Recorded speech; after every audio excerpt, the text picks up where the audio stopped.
Hello, everyone. My name is Tony Dennison, and I'm the Director for Quality Improvement Project Review with the Health Sciences Center.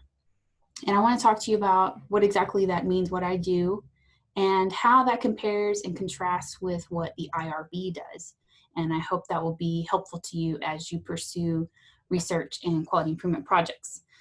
So I have a PowerPoint to share with you. So let me share my screen, and I'll launch that slideshow.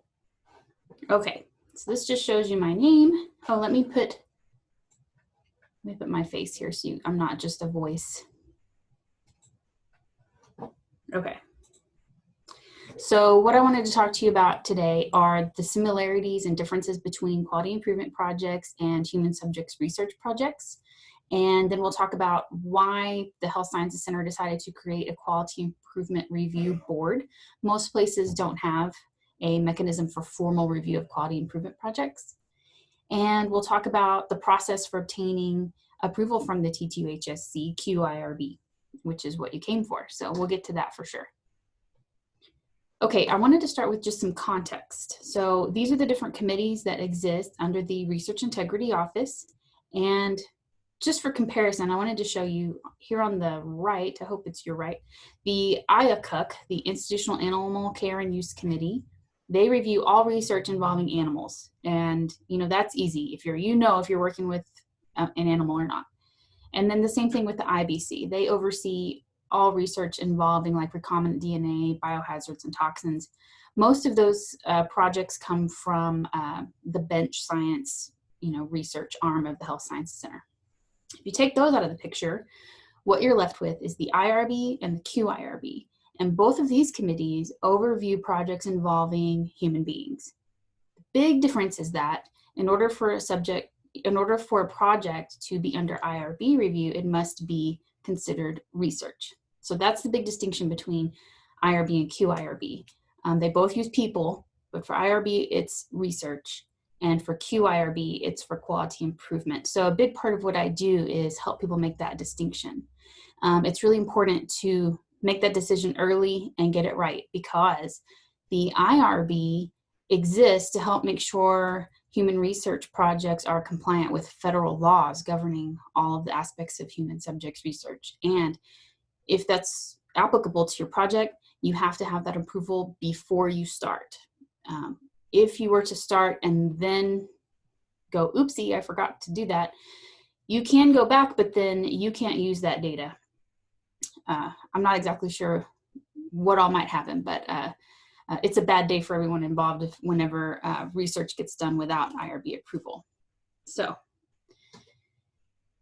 first, let me start with definitions, and I'll start with research.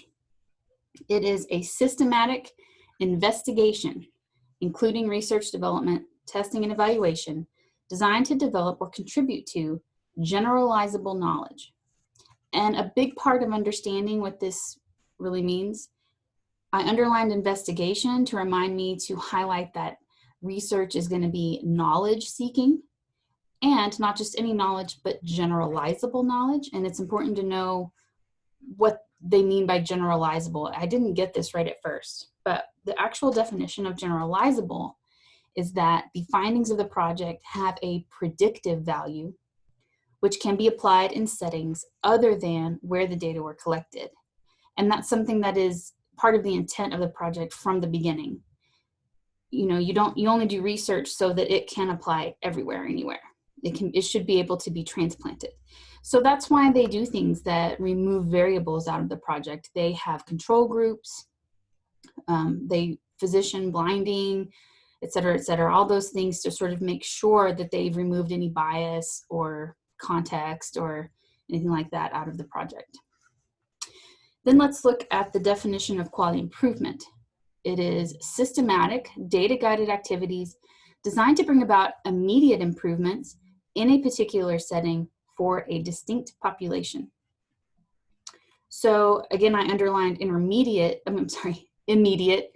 in order to contrast with research, because for research, the benefit kind of happens in the future. You're learning more about things so that somebody someday, society in general, will benefit. But for quality improvement, a big distinction between those two is that for quality improvement, the project participants are expected to benefit during the project while it's happening. So that's a big distinction. The results of the project are fed back into the project setting, like in real time, and the participants themselves are expected to benefit. So that's a big difference between the two. And in order to boil it down to like the most concise way to think of it is that you would do research in order to define a new standard of care. You would do quality improvement in order to bring your project site up to the current standard of care. So that's, I think, the most concise way to think about the differences between these two. So now that I've explained how they're different, it might be tempting to have a mental picture like this. Research is one thing, clearly and distinctly different from quality improvement, which is a whole different thing. That's what I thought when I first got into this. But then once I started actually reviewing projects that were submitted to me, I realized it looks more like this.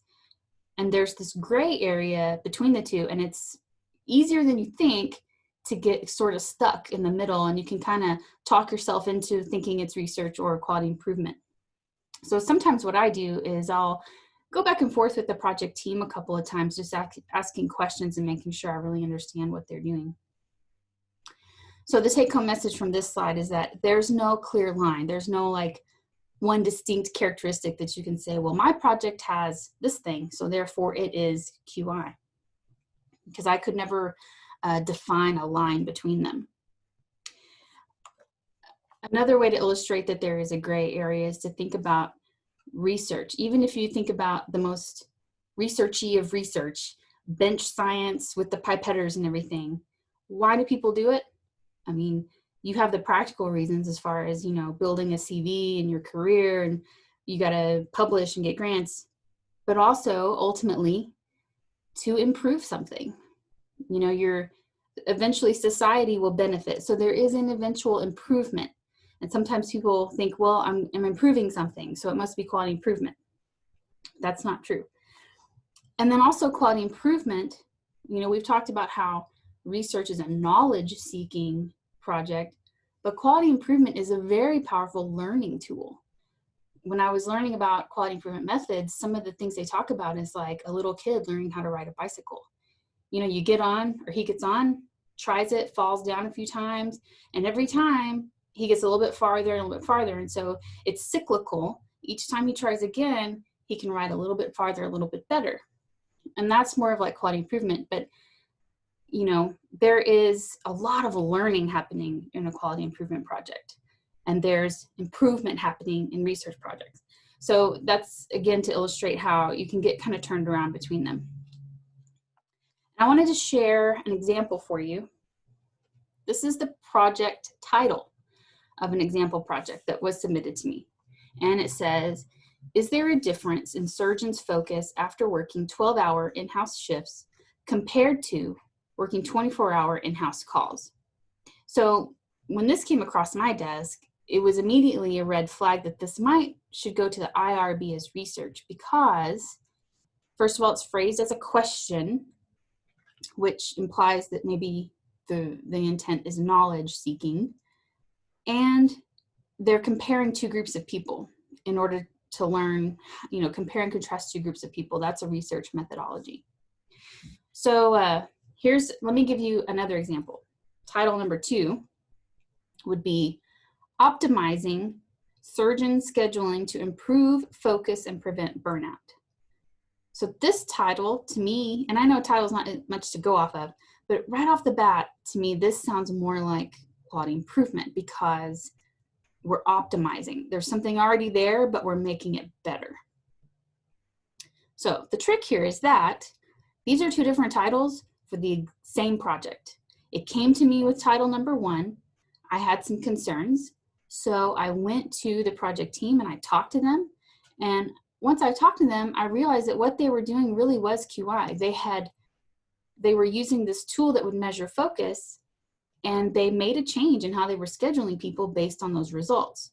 So those results then were fed back into the project setting.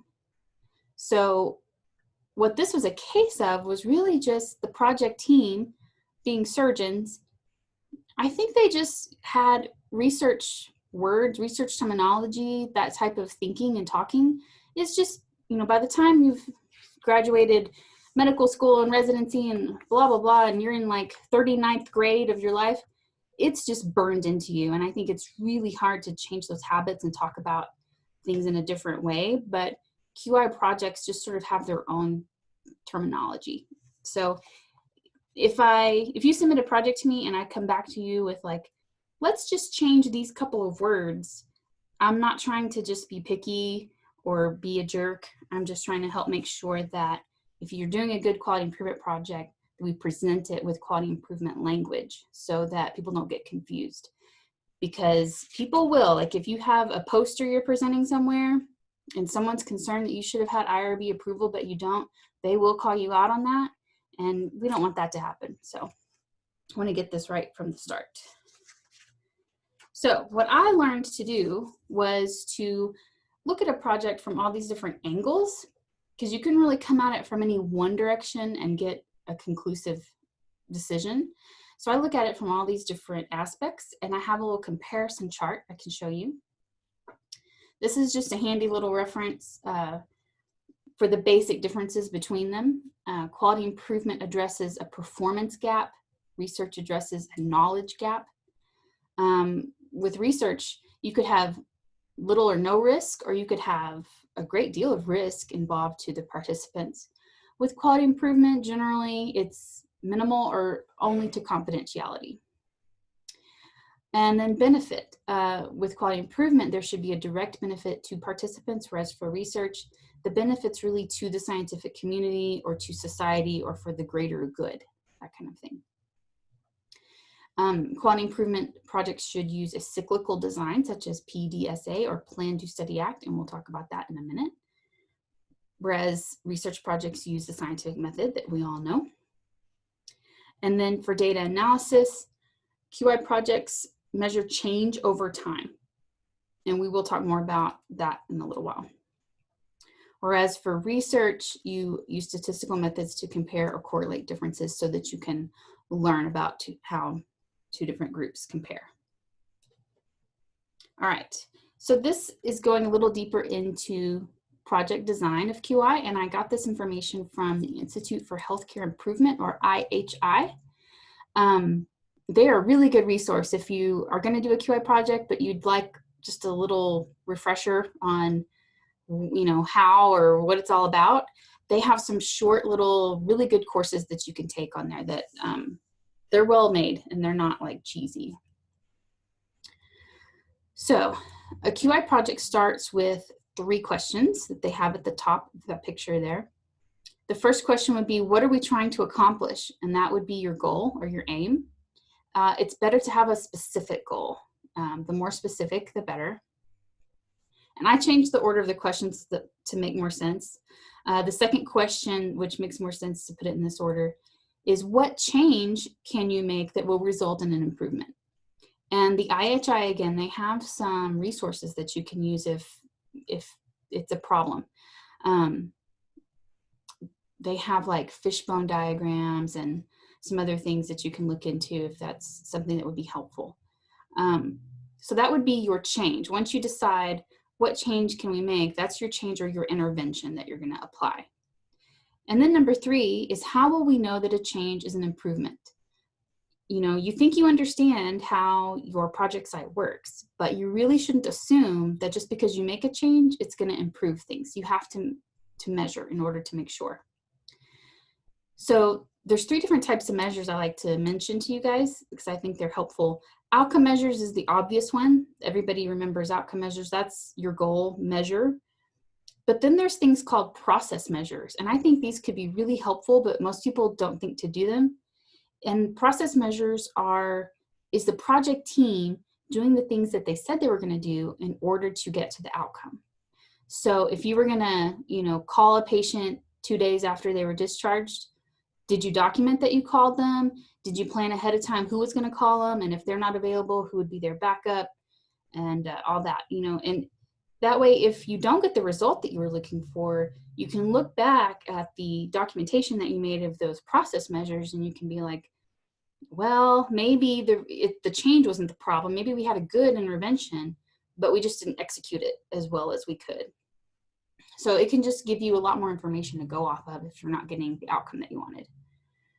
And then balancing measures, those are sort of unintended consequences. If once you make a change, you may have to look out for, you know, messing something up that you didn't intend to, or, you know, causing a bad effect in something else. So depending on what your project is, it could be impossible to anticipate what those might be, or you might have a good idea of what you want to watch out for, just to make sure you maintain, you know, the level of quality you've got in those other measures while trying to improve the one you're going after.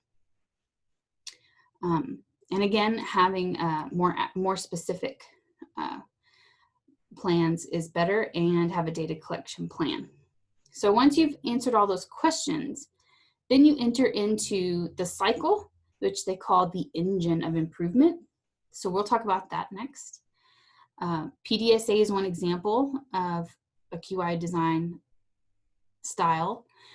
So you start with a plan, which would include your goal and your predictions, not a hypothesis, but a prediction. And then what data you're going to collect, who's going to collect it. The better your plan, the better you'll be set up. Then you carry out your plan, and you observe and document. And you would be sure to include any unexpected observations or problems that came along the way. Then you enter into the study phase, where you look at what happened and analyze your data, compare back to the predictions you made in your plan. And that's really powerful. That's where the learning happens. Whether you actually made an improvement or not, you can learn from how you predicted something and did it work out the way you thought it would. If it didn't, then now you've learned something about how this, you know, system or this process really functions that maybe you didn't know before. Then you go into the act phase, and here's where you make a decision about the change you implemented. Do you want to keep it? Do you want to change it, tweak it, and try again? And this sets you up for starting a next PDSA cycle. So there should be ideally more than one improvement cycle in a QI project. Now, I understand if as a resident, you're given a short amount of time, and sometimes there's not time to do more than one cycle. So we do what we can. So this, again, I got from the IHI. This is a picture of an annotated run chart. And I wanted to show this to you just to show how data like this can just tell a story and visually display change over time. A lot of times people submit projects and they just take like a snapshot of before and after, which is okay, but I would like to point out, like in this particular graph, for an example, if you looked at the first April and the second time April comes around, they are the same. And so if you rob yourself of all that other data and you only have those two little points to look at, you lose a lot of information. For example, someone sent me a project one time, and their goal included a time frame, and it was like 6 months. So they were going to look at their baseline data at month 0, and then their outcome data at the 6th month. And my recommendation to them was, you should look at that data every month, because if your goal is to accomplish your outcome at that 6th month, you won't know. You'll go that whole 6 months thinking everything's working great, and then only to find out at 6 months, maybe it did, maybe it didn't, but by then it's too late to make any changes.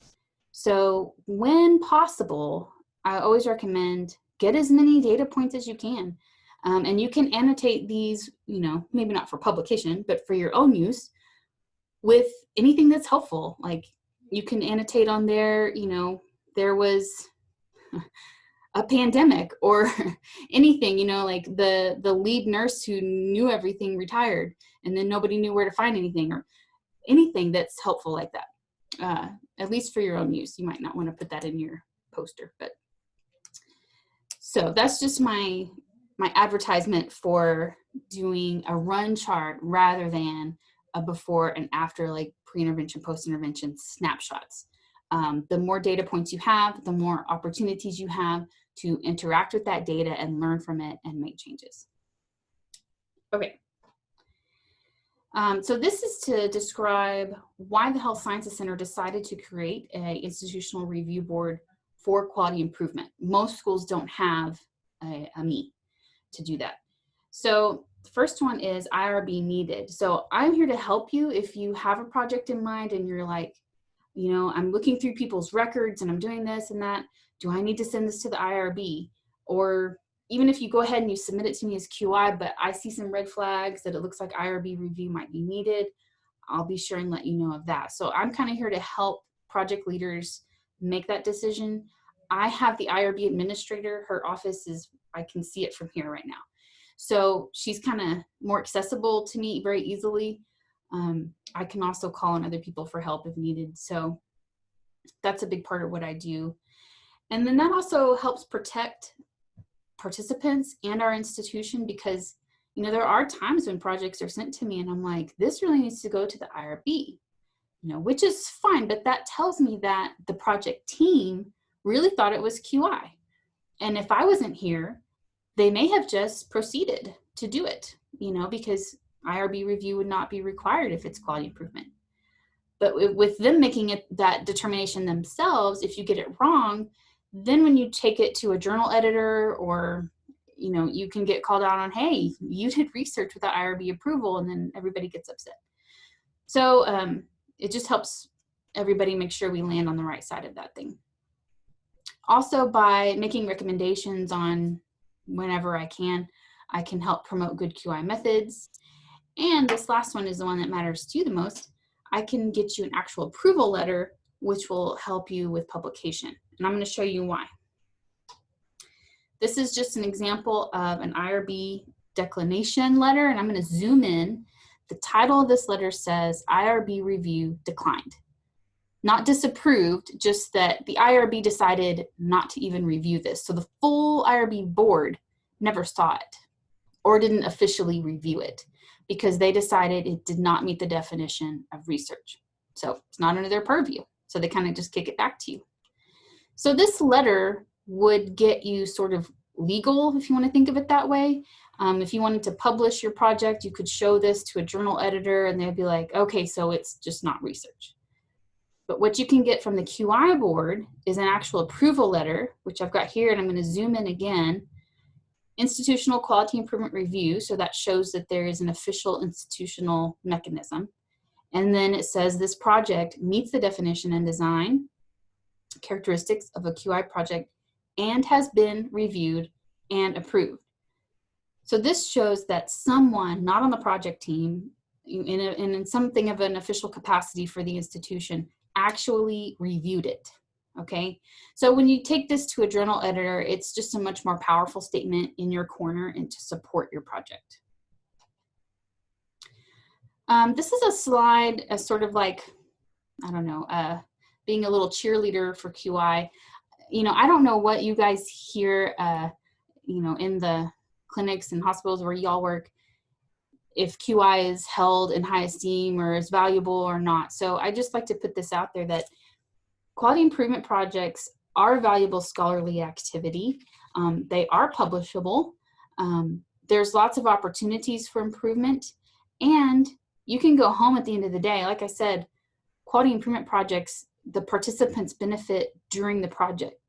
So you make an immediate improvement in outcomes for people. So you have that sort of feel-good reward more immediately than with research.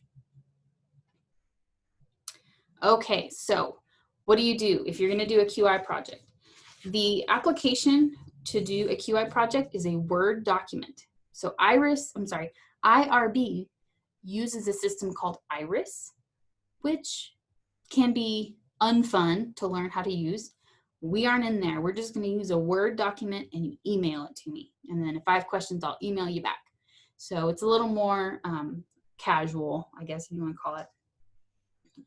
And then when you submit that to me, there's an initial review by me, the QI review director, And then as I mentioned, if I'm getting some, feelings that it might need to go to the IRB, I can run it by them real quick. I can talk to the chair or the full board of the QIRB for help if needed.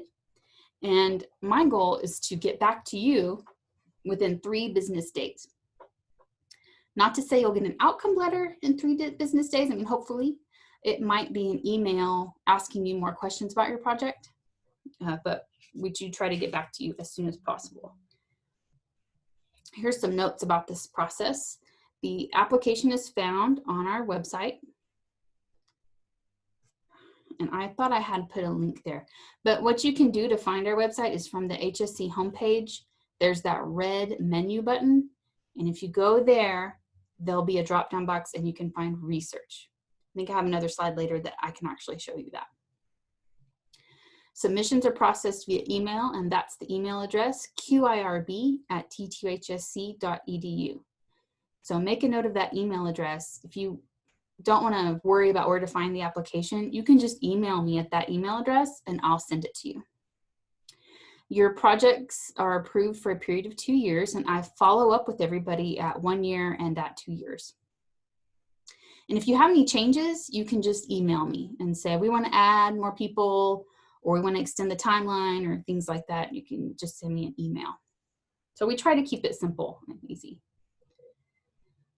Okay, when you send an application to me, these are the things that I look for. And I want to draw your attention to the first one. Is the project leader a TTUHSC faculty member? So it's an institutional OP that the project leader of any project, even if it's animal or recombinant DNA or research or any of them, has to be TTUHSC faculty. So even though, between you and me, we know who's really doing the work, we have to put a faculty member name on as the PI. And then also I want to draw your attention to the bottom one. I don't know if this will apply to any of you, but if your project is conducted at a site that is not a T2HSC owned site, for example, University Medical Center here in Lubbock, we need a letter of support from the project site. This is to document that the project site is aware of your project and they are supportive of what you try to do. If you're trying to make improvements, but you don't have the support of the project site, you're not going to get very far. And also they just need to know that you're going to be using their patients' data, etc., for your project. And then all these ones in the middle are just like, did you do a good job filling out the application? And is it not research for sure? So did you answer the questions? And I'm not looking for really, really long answers, but just enough that I can get an idea, and myself not being a clinician, that I can understand, this is your performance gap, this is what you're going for, this is your change you're implementing, and this is how you're going to measure whether or not that change made an improvement. So you got to give me enough information that I can kind of get a mental picture of what you're doing. Is the goal statement a good goal statement? And do the project results feed back into the project setting? Is the intervention offered to everyone? There's no control groups. With quality improvement, you don't really have that burden of proof that you do with research. And I've had a bench scientist tell me, like, well, if you don't have a control group, how is it of any use to anyone ever? And that's scientist thinking. But, let's say, for example, you're able to decrease the readmission rate at your hospital by 10% in 6 months. Other people are going to want to know how you did that. Even if they can't do exactly what you did, like how research science, has to be able to be replicated. Even if another setting can't exactly replicate what you did, they could still learn, from the methods that you use, and maybe try something similar and adapt it to their location. And then let's see, the last one. Do statements about data collection and analysis match the goal? That's kind of something that seems to come up every now and then. Someone will say they have a particular goal, an outcome, but then on the questions about data analysis and collection, I don't see them collecting that data. So I always try to make sure like those things match, because that makes me wonder, like, well, is your goal that you said, is that really what you're going for? or are you really going for what you're measuring, which makes more sense? So if something like that happens, I'll just send you an email and ask for a little clarification, and we'll work it out.